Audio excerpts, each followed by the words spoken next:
सुंदरपुर नाम के गांव में नंदिनी नाम की एक लड़की अपने पिता के साथ रहा करती थी। नंदिनी के पिता शिवराम में खेती का काम करके अपना गुजारा किया करते थे। नंदिनी छोटी थी तभी उसकी माँ चल बसी थी। तब से शिवराम उसकी अच्छी तरह से देखभाल किया करता था। उसकी हर ख्वाहिश पूरी करने की शिवराम की इच्छा थी। एक दिन गांव में चोर घुस आए थे। वो लोगों के घरों में जाकर जेवर पैसे आदि लूटा करते थे। एक दिन रात को चोर शिवराम के घर पर आए। वो दबे पांव अंदर आ रहे थे, तभी आवाज आने के कारण नंदिनी की नींद खुल गई और नंदिनी उन्हें सिर्फ देख रही थी। चोर घर का सामान इधर से उधर फेंक रहे थे। उन्होंने पैसे और कुछ जवाहरात जमा किए और वो भागने लगे। तभी नंदिनी ने जोर से चिल्लाई, चोर चोर पकड़ो पकड़ो। उसकी आवाज सुन शिवराम नींद से उठ जाता है। तभी उसे उसके घर में चोर दिखाई देते हैं। वो जल्दी जल्दी में जोर जोर से पड़ोसियों को आवाज देता है, चोर चोर पकड़ो, हमारे घर में चोर है। शिवराम की आवाज सुन सभी पड़ोसी नींद से उठ जाते हैं। ये सब देख चोर सब सामान लेकर घर के पिछले वाले दरवाजे से भाग जाते हैं। उनका शिवराम पीछा करता है, मगर वो चोर शिवराम को एक पत्थर उठाकर मारते हैं। वो पत्थर शिवराम के सर पर लगने की वजह से शिवराम वही बेहोश पड़ जाता है। ये देख नंदिनी वहां चिल्लाते हुए आती है। तभी सभी चोर वहां से भाग गए थे। अब पड़ोसी आकर शिवराम को अस्पताल में लेकर चले जाते हैं। शिवराम को सर पर लगने की वजह से गहरी चोट आई थी।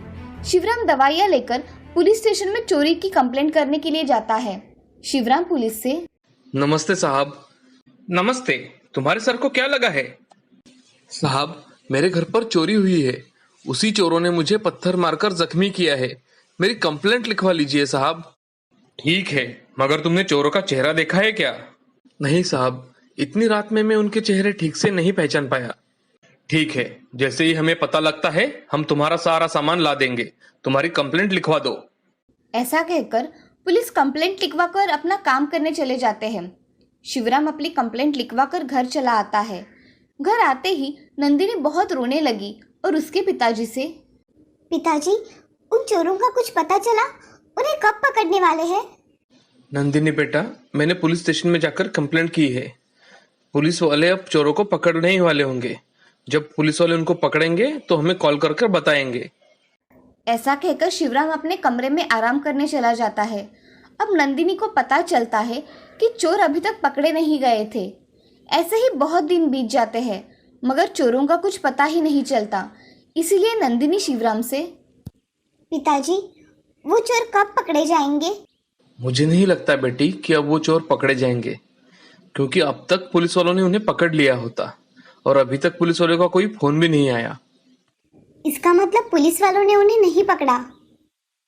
पुलिस के हाथों वो चोर लगे ही नहीं, वो भाग गए होंगे बेटी। पिताजी, मैं बड़ी बनकर पुलिस अफसर बनूंगी। हाँ मेरी बच्ची, तुम बड़ी बनकर पुलिस अफसर बनना। हाँ पिताजी, मैं पुलिस बनकर चोरों को पकड़ूंगी और उन्हें सजा दूंगी। मैं तुम्हें पुलिस अफसर जरूर बनाऊंगा मेरी बच्ची। ऐसा कहकर शिवराम अपना काम करने चला जाता है। अब नंदिनी उस दिन से बहुत मन लगाकर पढ़ाई करने लगती है। उसकी पढ़ाई की लगन देख उसके पिताजी बहुत खुश हो जाते हैं, मगर घर में चोरी हो जाने के कारण जो कमाया वही खाना पड़ता था। ऐसे ही उन दोनों के दिन बीत रहे थे। कभी कभार उनके खाने के लाले भी पड़ा करते थे, मगर वो दोनों वक्त संभाल लेते थे। अब नंदिनी बड़ी हो गई थी। वो कॉलेज में पढ़ने जाने लगी थी। उसके पढ़ाई का खर्चा करके शिवराम के पास कुछ भी नहीं बचता था, मगर वो काम करके अपना गुजारा किया करता था। एक दिन शिवराम का रास्ते से जाते जाते एक्सीडेंट हो जाता है। रास्ते के लोग शिवराम को अस्पताल में लेकर चले जाते हैं। तभी पड़ोसी कीर्ति नंदिनी को फोन करके, नंदिनी, मैं कीर्ति बोल रही हूँ। हाँ बोलो कीर्ति, कैसे फोन किया? तुम्हारे पिताजी का एक्सीडेंट हुआ है नंदिनी, तुम जल्दी घर आ जाओ। क्या? मेरे पिताजी का एक्सीडेंट कब हुआ? अभी हुआ है, उन्हें अस्पताल में लेकर गए हैं, तुम जल्दी आओ। हाँ, मैं अभी निकलती हूँ। ऐसा कहकर नंदिनी फोन रख देती है और जल्दी जल्दी घर आने के लिए निकल जाती है। कुछ घंटों में नंदिनी गांव में पहुंच जाती है और वो जल्दी जल्दी अस्पताल में पहुंच जाती है। अस्पताल में उसके पिताजी को देख नंदिनी रोने लगती है। क्या हुआ है पिताजी आपको? ऐसे कैसे हुआ? आप उठिए ना। ऐसा कहकर नंदिनी बहुत रोने लगती है। कुछ घंटों बाद शिवराम को होश आ जाता है और नंदिनी को सामने देख शिवराम बहुत खुश हो जाता है। शिवराम के ऑपरेशन में बहुत सारे पैसे लगने के कारण नंदिनी गांव के जमींदार के यहाँ चली जाती है। नंदिनी जमींदार से, जमींदार जी, मुझे पैसों की सख्त जरूरत है। पिताजी का ऑपरेशन करवाना है, क्या आप मेरी मदद करेंगे? कितने रुपए चाहिए तुम्हें ऑपरेशन के लिए? मुझे 50,000 रुपए चाहिए जमींदार जी। मैं आपके पैसे थोड़े थोड़े करके चुकते कर दूंगी। मैं तुम पर भरोसा करके तुम्हें पैसे दे रहा हूँ। मैं आपके पैसे जल्द ही चुका दूंगी। आपने मेरी मदद की, इसीलिए मैं आपकी जिंदगी भर ऋणी रहूंगी। नंदिनी जमींदार के पैसों से उसके पिताजी का ऑपरेशन करवाती है। अब कुछ दिनों में शिवराम ठीक होकर घर आ गया। नंदिनी अब लोगों के यहाँ काम करके पैसे कमाया करती थी। उसको काम करते देख शिवराम नंदिनी से, नंदिनी, तुम यहाँ लोगों के यहाँ काम क्यों कर रही हो? तुम्हें कॉलेज नहीं है क्या आज? पिताजी, मैं सोच रही थी कि आपकी तबीयत ठीक हो जाने के बाद मैं कॉलेज चली जाऊंगी। मगर बिटिया, तुम्हारी पढ़ाई भी तो उतनी ही महत्वपूर्ण है। ये काम तो होता ही रहेगा। पिताजी, मैंने आपके ऑपरेशन के लिए जमींदार से कुछ पैसे कर्ज लिए थे। उन्हें चुकता करने के बाद मैं फिर से पढ़ाई करने चली जाऊंगी। उसकी बातें सुन शिवराम बड़ी सोच में डूब जाता है। तभी शिवराम नंदिनी से, नंदिनी, तुम मेरी वजह से यहाँ मत रुको। मैं वो पैसे चुकते कर दूंगा। और हाँ, तुम्हें पुलिस अफसर ही बनना है। पिताजी, थोड़े दिन बाद मैं पढ़ाई करने जाने ही वाली हूँ और मैं यहाँ रुककर भी पढ़ाई कर ही रही हूँ। ठीक है, तुमने ठान ही लिया है तो ऐसा ही होगा। ऐसा कहकर शिवराम चुप हो जाता है। अब नंदिनी लोगों के यहाँ काम करके अच्छे रुपए कमाया करती थी। कुछ दिनों बाद शिवराम ठीक हो गया। वो फिर से काम करने लगा था। ये देख नंदिनी बहुत खुश हो गई और दोनों बाप बेटी ने जमींदार का कर्जा सिर्फ 6 महीने में चुकता कर दिया। अब नंदिनी कुछ दिनों बाद फिर से पढ़ाई करने कॉलेज चली जाती है। वहाँ वो पुलिस अफसर बनने की तैयारी भी कर लेती है। अब ऐसे ही दिन बीत रहे थे। कुछ दिनों बाद नंदिनी के पेपर हो गए। नंदिनी अच्छे गुणों से पास हुई थी और उसका कॉम्पिटिटिव एग्जाम में नंदिनी प्रथम क्रमांक से पास हुई थी। ये देख शिवराम बहुत खुश हो गया था। कुछ दिनों बाद पुलिस का सिलेक्शन हुआ। उसमें मैदानी परीक्षा में नंदिनी पात्र हुई और उससे पुलिस अफसर की पोस्ट मिल गई। नंदिनी अपने पिताजी से, पिताजी, मैं आज पुलिस अफसर बन गई। मेरा सपना आज सच हो गया। बेटी, तुमने मेरा सपना आज सच कर दिया। मैं बहुत खुश हूँ तुम्हारे लिए। ऐसा कहकर शिवराम के आंखों में आंसू आ गए थे। उसकी बेटी आज पुलिस अफसर जो बनी थी। नंदिनी उस शहर की सबसे होनहार और होशियार पुलिस अफसर थी, जो हर बुरे काम रोका करती थी और गुनहगारों को सजा देती थी। शिवराम भी अपनी बेटी के साथ खुशी खुशी अपनी आगे की जिंदगी व्यतीत करने लगा था। आज शिवराम की मेहनत रंग लाई थी। उसके कष्टों का फल आज उसे मिला था। इस कहानी से हमें ये सीख मिलती है कि जिंदगी में हमेशा कठिन परिस्थिति का डटकर सामना करना चाहिए। हर बुरे समय के बाद अच्छा समय भी आता है। कठिन समय में धैर्य से काम लेना चाहिए और अथक परिश्रम करने चाहिए।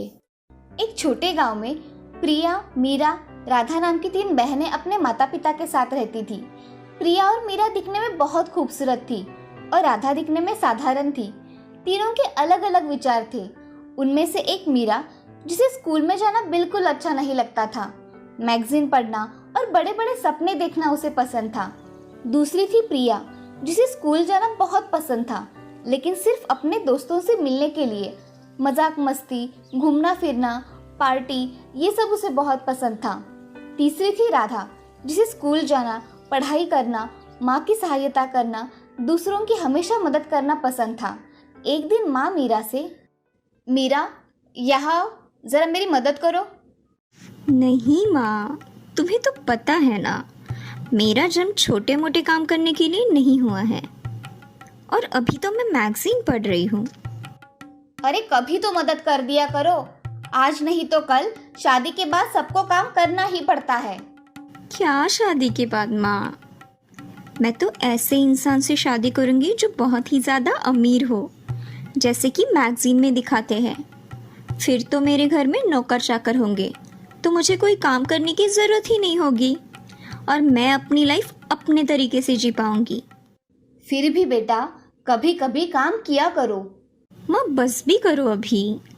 माँ, मेरे लिए आप बहुत अमीर लड़का चुनना, ताकि मुझे कोई काम ना करना पड़े। मीरा वहाँ से चली जाती है और शादी की बात सुनते ही प्रिया अपनी माँ के पास आकर, माँ, आप मेरे लिए ना बहुत ही हैंडसम, ऊंचा और जो मेरी हर ख्वाहिश पूरी करेगा ऐसा लड़का ढूंढना। हाँ, तुम्हें भी अच्छा लड़का ही ढूंढ लूंगी, लेकिन काम में हाथ मत लगाना। तुम दोनों की दोनों एक जैसे ही हो, ना पढ़ाई में अव्वल और ना काम में। तुम दोनों को तो सिर्फ मैगजीन, मूवी जाना इतना ही पता है। तभी माँ को गुस्सा आता देखकर प्रिया वहाँ से चली जाती है और राधा वहाँ पहुँचती है। माँ, क्या मैं आपकी कोई मदद कर दूँ? अरे नहीं बेटा, तुम बहुत थक चुकी होगी, तुम आराम करो। तुम अपने बहनों जैसी थोड़ी ना हो जो दिन भर मजाक मस्ती, सोना उठना, मन चाहा करना। तू तो हमेशा कुछ ना कुछ करती रहती है। अभी अभी तो आई है, थोड़ी देर बात कर लेना। माँ, मैं इतना काम पूरा कर लेती हूँ और फिर आराम कर लूँगी। राधा और माँ अपना काम पूरा कर अपने अपने कमरे में चले जाते हैं। कुछ दिनों बाद उनके पिताजी की हार्ट अटैक से मौत हो जाती है। अब तीनों बहनें अनाथ हो चुकी थी। वो बहुत परेशानियों से गुजर रही थी। कुछ दिनों बाद एक बूढ़ी माँ उनके यहाँ आती है और उन सबको उनके मनपसंद लड़कों से मिलवाती है। मीरा और प्रिया को बहुत अच्छा घर मिलता है और राधा को एक बहुत ही गरीब इंसान मिलता है। राधा ये सब देखकर बूढ़ी माँ से, मेरे नसीब में ऐसा क्यों है माँ? राधा, तुम्हें बहुत जल्द ही पता चलेगा कि तुम्हारे नसीब में ये क्यों है। शादी के बाद मीरा का अच्छे अच्छे कपड़े पहनना, गहने पहनना, बड़े बड़े होटल्स में रहना, ये सब चल रहा था। तो दूसरी ओर प्रिया पार्टीज करना, मूवी जाना, अपने दोस्तों के साथ घूमने जाना, ये तो और जोरों से चल रहा था। तीसरी ओर राधा अपने पति के साथ बहुत मेहनत कर रही थी। 2-3 साल बाद मीरा रोते हुए प्रिया को फोन लगाती है और उसे मदद मांगने लगती है। प्रिया देखो ना, मुझे लगता था कि पैसा ही सब कुछ होता है, लेकिन आज हमारे घर पुलिस आई थी। मेरे पति ने बैंक में बहुत बड़ा फ्रॉड किया है और इसीलिए पुलिस ने हमारी सारी प्रॉपर्टी जब्त कर ली। दीदी, मैं खुद आपको फ़ोन करने वाली थी। आज तक मुझे भी लगता था हैंडसम पति हो और मूवी देखना, पार्टीज करना मतलब ज़िंदगी की सारी खुशियाँ बटोरना है, लेकिन ये सिर्फ शान और शौकत की चीज़ है। मेरा पति मुझे 1 महीने पहले ही छोड़कर दूसरी लड़की के पास चला गया है। 1 महीने से मैं बहुत ही ज़्यादा टेंशन में हूँ, लेकिन मुझे समझ नहीं आ रहा था कि मैं क्या करूँ। फोन पर बातें करते वक्त उन्हें अपनी माँ की बातें याद आती है, क्योंकि उनकी माँ उन्हें हमेशा बताती थी कि जिंदगी में कुछ ना कुछ काम करो। अब दोनों बहनें मिलकर राधा के पास जाने का फैसला करती है। दोनों राधा के यहाँ जाती है और देखती है राधा अब बहुत ही बड़े घर में अपने पति और बच्चे के साथ खुशी खुशी रह रही थी। मीरा दीदी, प्रिया दीदी, आप दोनों एक साथ आइए। बहुत अच्छा किया जो आप यहाँ आई। बहुत साल बीत गए, हम सब मिल ही नहीं पाए थे। अब मीरा और प्रिया दोनों ही राधा को अपनी अपनी कहानी बताना शुरू करती है। राधा सब सुन लेती है और राधा अपनी बहनों से, दीदी, जो हुआ सो हुआ। अब आप लोग माँ के बताए हुए रास्ते पर चलने की कोशिश कीजिए, मेहनत कीजिए, काम कीजिए और अपनी जिंदगी बदलने की कोशिश कीजिए। मीरा और प्रिया दोनों भी अपनी छोटी बहन राधा के बताए हुए रास्ते पर चलने के लिए तैयार होते हैं और राधा के साथ खुशी खुशी रहने लगते हैं। इस कहानी से हमें ये सीख मिलती है कि ऊपर से सुंदर दिखने वाली हर चीज अच्छी ही होती है ऐसा नहीं होता। इसीलिए मेहनत करना बहुत जरूरी है। एक सुंदरपुर नाम के गांव में शारदा अपने दोनों बच्चों के साथ रहा करती थी। शारदा का पति गुजर जाने के बाद शारदा ने अपने बच्चों की अच्छी तरह से देखभाल की थी। शारदा का बड़ा बेटा संजय शहर में नौकरी किया करता था। वो हर महीने पैसे अपनी माँ और बहन को भेजा करता था। रमा कॉलेज में पढ़ा करती थी। वो बहुत होशियार थी। एक दिन संजय एक लड़की को अपनी माँ से मिलवाने के लिए गांव लेकर आया। माँ, तुम कहाँ हो? अरे संजय, अचानक कैसे आना हुआ? और ये तुम्हारे साथ लड़की कौन है बेटा? माँ, ये सरला है। मैं और सरला एक ही ऑफिस में काम करते हैं। एक दूसरे को हम बहुत पसंद करते हैं माँ, इसलिए हम जल्द ही शादी करना चाहते हैं। ये तो बहुत अच्छी बात है बेटे, मुझे ये शादी मंजूर है। ऐसा कहकर संजय और सरला ने शारदा का आशीर्वाद लिया। तभी शारदा सभी के लिए खाना बनाती है और सभी खाना खाने बैठ जाते हैं। तभी सरला संजय से, संजय ये क्या खाना है? हमारे घरों में कितना अच्छा खाना होता है। गांव में ऐसा ही खाना बनता है सरला। मुझे तो ऐसा खाना गले के नीचे ही नहीं उतर रहा। तुम खाओ, मैं तुम्हारा बाहर इंतजार कर रही हूँ। ऐसा कहकर सरला वहाँ से चली जाती है। संजय भी थोड़ा बहुत खाकर वहाँ से बाहर निकल जाता है। सरला और संजय उसी दिन शहर के लिए निकल जाते हैं। कुछ ही दिनों में सरला और संजय शादी कर लेते हैं। उनकी शादी में उसकी माँ और बहन भी शामिल होते हैं, मगर सरला को वो गरीब होने के कारण पसंद नहीं आते। थोड़े दिनों बाद शारदा अपनी बेटी रमा के साथ अपने गांव चली आती है। गांव जाते ही शारदा काम करने लग जाती है। तभी गांव का एक आदमी शारदा से, अरे शारदा बहन, अब तो तुम्हारे बेटे की शादी भी हो गई है। बेटा और बहू दोनों भी कमाते हैं, फिर तुम्हें काम करने की क्या जरूरत है?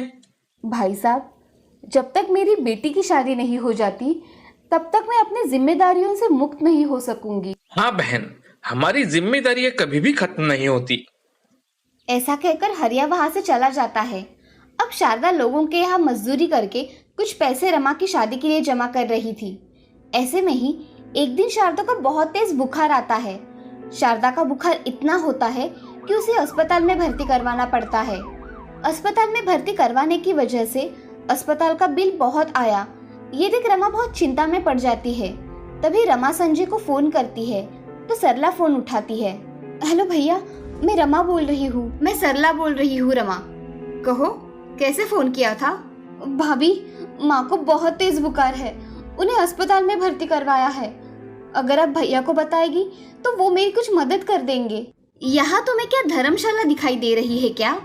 जब चाहा तब फोन करके पैसे मांग रही हो। मेरा ऐसा कहने का मतलब नहीं था भाभी। मुझे सब पता है तुम्हारे कहने का क्या मतलब है। आइंदा से यहाँ फोन मत करना। ठीक है भाभी। ऐसा कहकर सरला फोन रख देती है और रमा को मन ही मन बहुत कोसती है। इधर रमा अपने माँ का इलाज उसके जमा किए हुए पैसों से करती है। अब कुछ दिनों बाद शारदा ठीक होकर घर वापस आ जाती है। तब उन दोनों के पास थोड़े पैसे थे। उसमें से रमा ने घर का थोड़ा सामान लाया और खाना बनाने लगी। तभी रमा खुद ही मन में, अब माँ ने और काम किया तो माँ और बीमार पड़ सकती है। अब मुझे ही कुछ ना कुछ काम करना पड़ेगा। ऐसा सोचकर रमा कुछ करने का सोचती है। तभी उसकी सहेली शमा वहाँ आ जाती है। शमा रमा से, रमा, इतना क्या सोच रही हो कि मैं घर में आई और तुम्हें पता भी नहीं चला? मुझे कुछ काम करना है शमा। माँ से अब काम नहीं होगा और मैं उन्हें कुछ करने भी नहीं दूंगी। रमा, तुम रोटियां कितनी अच्छी बनाती हो, क्यों ना तुम रोटियां बनाकर बेचो? हाँ शमा, तुम सच कह रही हो। मैं रोटियां बनाकर बेचूंगी तो मुझे अच्छे दाम मिलेंगे। रमा अगले दिन बाजार में गर्मा गर्म रोटी बनाकर बेचने लगती है। कुछ लोग रोटियों की खुशबू सूंघ वहाँ आते हैं। तभी रमा लोगों से, आओ आओ, गर्मा गर्म रोटी ले लो, गरम और ताज़ी रोटी ले लो। रमा ऐसे कह रही थी तभी रमा के पास उसकी दोस्त सोनाली आ जाती है। सोनाली रमा से, रमा, तुम ऐसे रोटियां बनाकर बेच क्यों रही हो? माँ की तबीयत ठीक नहीं है, इसीलिए आज से मैं ये काम करूंगी, रोटियां बनाकर बेचूंगी। ये अच्छा विचार है रमा, मुझे 2 रोटियां दे दो। हाँ, अभी देती हूँ। ऐसा कहकर रमा सोनाली को 2 रोटियां देती है। सोनाली रमा को 15 रुपए दे देती है।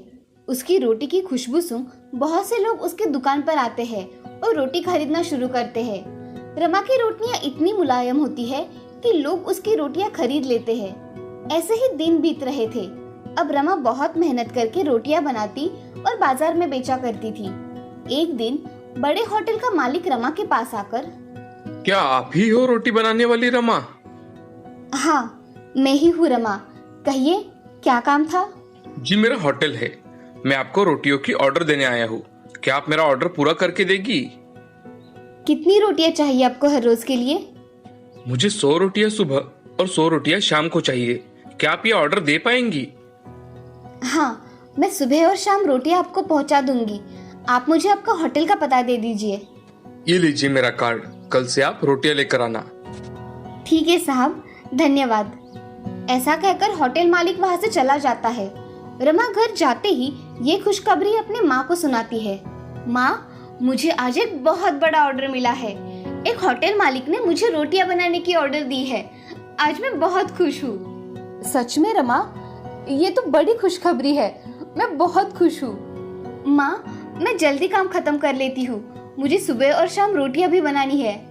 हाँ रमा, चलो मैं भी तुम्हें मदद कर देती हूँ। ऐसा कहकर शारदा रमा के साथ सब काम जल्दी जल्दी खत्म कर डालती है। अगले दिन रमा जल्दी उठकर 100 रोटियां बनाती है और होटल में जाकर डिलीवरी देकर आती है। उसकी रोटियां खाकर ग्राहक बड़े खुश होते हैं। तब से रमा की रोटियां बहुत अच्छी तरह से बेची जाने लगी थी। अब रमा को एक होटल के साथ साथ बहुत सारे ऑर्डर आने लगे थे। रमा खुद का काम बहुत अच्छी तरह से करने लगी थी। उसका काम देखकर ग्राहक बहुत खुश थे। अब रमा की आर्थिक परिस्थिति भी बहुत अच्छी हो गई थी। रमा ने अपने साथ गांव की कुछ औरतों को काम में शामिल कर लिया था और उनके साथ काम करके अपनी डिलीवरी पूरी किया करती थी। रमा की रोटियां अब बहुत फेमस बन गई थी। उसकी वजह से रमा ने उसका बिजनेस ऑनलाइन भी कर दिया था। रमा को अब काम से बहुत पैसे मिल रहे थे। अब रमा ने घर के साथ साथ लोगों की सेवा करनी शुरू कर दी थी। लोगों को रोजगार दिलवाया था। उसके नाम के चर्चे अब गांव-गांव में जाने लगे थे। एक दिन रमा का भाई संजय को ये सारी बातें पता चलती है। वो रमा और अपनी माँ के पास आता है और अपनी माँ से, माँ, मुझे रमा की तरक्की देखकर बहुत खुशी हुई। हाँ संजय, मेरी रमा ने अपना फर्ज तो निभाया, साथ में खुद भी अपने पैरों पर खड़ी रही है। हाँ माँ, उसने खुद से ही सब किया है। तुम तो तुम्हारी जिम्मेदारियां भूल गए थे संजय, मगर मेरी रमा अपनी जिम्मेदारियां नहीं भूली। अब तुम्हें क्या चाहिए? तुम किस लिए आए हो यहाँ? मुझे कुछ नहीं चाहिए माँ, बस तुम मुझे माफ कर दो। मैं मेरी गलतियाँ सुधारना चाहता हूँ। तुम्हें माफी मांगनी है तो मेरी नहीं, अपनी बहन की मांगो। ऐसा कहकर शारदा वहां से चली जाती है। संजय रमा के पास आकर, रमा, मुझे माफ कर दो मेरी बहन, मुझसे बहुत बड़ी गलती हो गई। भैया, मुझे जब जरूरत थी तब आप मेरे काम नहीं आए। आज मेरी परिस्थिति अच्छी देखी तो आपको आपकी गलती का एहसास हुआ। रमा, मुझे सच में माफ कर दो। मैं आगे से ऐसा नहीं करूँगा। ठीक है भैया, मैंने आपको माफ कर दिया। आज से आप माँ का दिल कभी नहीं दुखाओगे। हाँ रमा, हम दोनों माँ का अच्छी तरह से ख्याल रखेंगे। रमा, तुमने मुझे माफ तो किया ना? हाँ भैया। ऐसा कहकर संजय और रमा गले लग जाते हैं। ये सब देख शारदा के आंखों में आंसू आ जाते हैं। अब रमा का बिजनेस भी अच्छी तरह से चलने लगा था। रमा अपने काम के दम पर करोड़पति बन गई थी और उसकी तरक्की देख गांव की लड़कियां प्रेरित हो रही थी। इस कहानी से हमें ये सीख मिलती है कि जिंदगी में कोई भी काम छोटा या बड़ा नहीं होता। काम को लगन से करना चाहिए। मेहनत करने वाला हमेशा सफल होता है। इसीलिए हमेशा मेहनत करनी चाहिए।